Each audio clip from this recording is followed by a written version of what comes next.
Shalom saudara-saudara.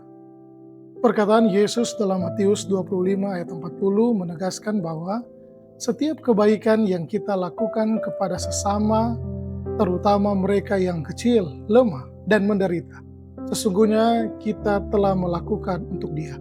Melalui perumpamaan domba dan kambing, Yesus mengajarkan bahwa ukuran kesetiaan bukanlah pengetahuan teologi yang tinggi atau semangat menanti kedatangannya, melainkan tindakan kasih yang nyata dalam kehidupan sehari-hari.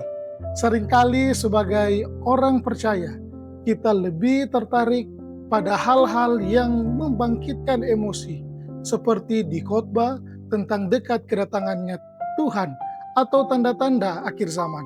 Namun Yesus justru mengarahkan fokus kita pada tugas saat ini, hidup sebagai saluran kasih Allah, seperti yang dijelaskan oleh Ellen White.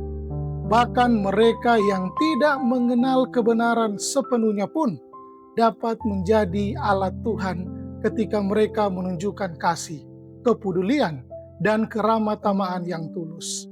Jadi, menjadi seorang Advent yang taat bukanlah tentang seberapa banyaknya kita tahu atau seberapa bersemangat kita menantikan kedatangan Kristus, tetapi tentang bagaimana kita hidup setiap harinya.